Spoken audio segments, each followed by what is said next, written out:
Hello students, welcome back to the channel educational galaxy. हम कर रहे हैं क्लास 9th मैथ्स का chapter number 8 that is quadrilaterals. इससे लास्ट वीडियो में हमने मिड पॉइंट थ्योरम को डिस्कस किया था और आज इस वीडियो में हम मिड पॉइंट थ्योरम का कन्वर्स डिस्कस करेंगे दैट इज थ्योरम 8.10 जो कहती है the line drawn through the mid points of one side of a triangle parallel to another side bisect the third side. Means किसी भी triangle में किसी एक साइड का जो मिड पॉइंट है, अगर हम उससे एक लाइन ड्रॉ करें जो कि थर्ड साइड के पैरेलल जा रही हो, तो जो रिमेनिंग साइड होगी, मीन्स सेकेंड वाली जो साइड बची है हमारे पास, वो उसको बाइसेक्ट करेगी। मीन्स वो उसके मिड पॉइंट को टच करेगी। तो हम इसे कैसे प्रूफ कर सकते हैं? सबसे पहले हम डायग्राम बना लेते हैं, गिवन टू प्रूफ लिख लेते हैं, फिर देखते हैं हम इसे कैसे प्रूफ कर सकते हैं।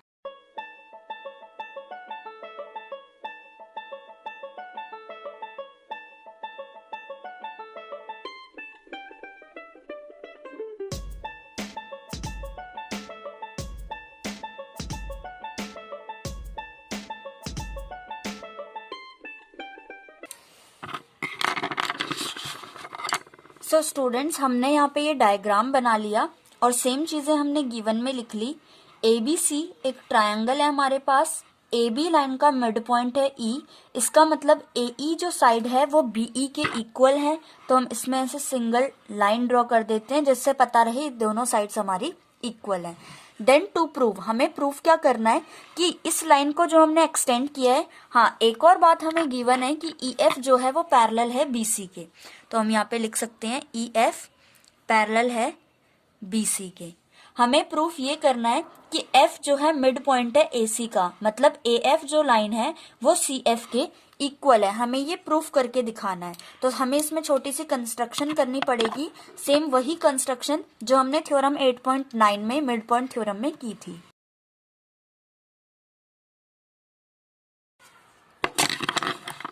तो हमने यहाँ पे कंस्ट्रक्शन कर ली, इस पॉइंट का नाम दे देते हैं हम D।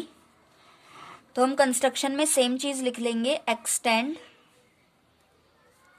EF to D and draw CD parallel to BE। EF को हमने एक्सटेंड किया D पॉइंट तक और C से हमने पैरेलल लाइन ड्रॉ की BE के। अब हमें प्रूफ करना है, तो सबसे पहले हमें जो गिवन चीज दे रखी है कि EF पैरेलल है BC के, इसका मतलब देयरफॉर ED भी पैरेलल होगा BC के, क्योंकि हमने EF को सीधा एक्सटेंड किया है। क्योंकि EF BC के पैरेलल है तो ED भी BC के पैरेलल होगा। दूसरी बात, हमने जो ये लाइन ड्रॉ की थी CD, वो BE के पैरेलल थी, तो हम लिख सकते हैं CD पैरेलल है BE के। सो स्टूडेंट्स, ये जो क्वाड्रिलेटरल है BCDE, इसमें अपोजिट साइड्स का जो पेयर है वो दोनों ही पैरेलल आ गए। BC पैरेलल आ गया ED के एंड CD पैरेलल आ गया BE के। तो हमें पता है किसी भी क्वाड्रिलेटरल के जब दोनों अपोजिट साइड के जो पेयर होते हैं वो पैरेलल आ जाते हैं, तो वो डायग्राम, वो फिगर एक पैरेललोग्राम बन जाता है। तो हम लिख सकते हैं therefore quadrilateral BCDE is a parallelogram. अब क्योंकि क्वाड्रिलेटरल BCDE एक पैरेललोग्राम है, तो BE इक्वल होगा CD के एंड BC इक्वल होगा ED के, तो ये भी हम लिख सकते हैं देयरफॉर CD इक्वल होगा BE के। इसको हम इक्वेशन नाम दे देते हैं क्योंकि इसका यूज होने वाला है। BC ED के इक्वल है, इसका कोई यूज नहीं होने वाला, तो इसको हम चाहें तो ऐसे ही छोड़ भी सकते हैं, लिखने की जरूरत नहीं है। नाउ स्टूडेंट्स, हमें दो ट्रायंगल्स जो दिख रहे हैं ये शेडेड वाले, हमें इन्हें कॉन्ग्रुएंट प्रूफ करना है। एक चीज और, क्योंकि CD BE के इक्वल आ चुका है, CD BE के इक्वल आ चुका है, तो हम इस पे भी सिंगल लाइन ड्रॉ कर सकते हैं। AE इक्वल है BE के एंड CD इक्वल है BE के। अच्छा, एक चीज हम और लिख सकते हैं, देयरफॉर ये तीनों ही लाइंस आपस में इक्वल हो गई, तो हम लिख सकते हैं AE इक्वल होगा CD के। इस इक्वेशन का हमें यूज होने वाला है, तो हमें इस इक्वेशन को हम फर्स्ट मान लेंगे। अब हम दोनों ट्रायंगल्स को कॉन्ग्रुएंट प्रूफ करना स्टार्ट करते हैं। So in triangle AEF and triangle CDF।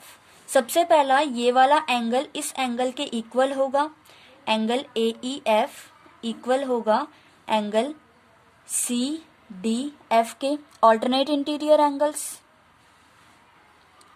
दूसरी बात, ये वाला एंगल इस एंगल के इक्वल होगा vertically opposite angles, angle EFA equal होगा एंगल DFC के, वर्टिकली अपोजिट एंगल्स।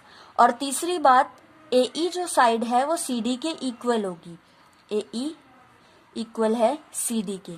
अभी अभी यही तो हमने प्रूफ किया था, AE CD के इक्वल है, इसको इक्वेशन 1 माना था, तो हम रीजन लिख सकते हैं फ्रॉम फर्स्ट। सो स्टूडेंट्स, दोनों ट्रायंगल्स में हमने 3 चीजें इक्वल प्रूफ कर दी। इसका मतलब ये दोनों ट्रायंगल्स कॉन्ग्रुएंट हो गए।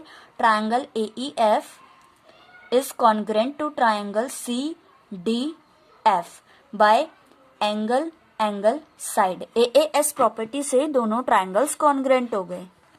नाउ स्टूडेंट्स, क्योंकि ये दोनों ट्रायंगल्स कॉन्ग्रुएंट प्रूफ हो चुके हैं, तो हमें पता है AF फर्स्ट वाले ट्रायंगल का पार्ट है एंड CF सेकंड वाले ट्रायंगल का पार्ट है।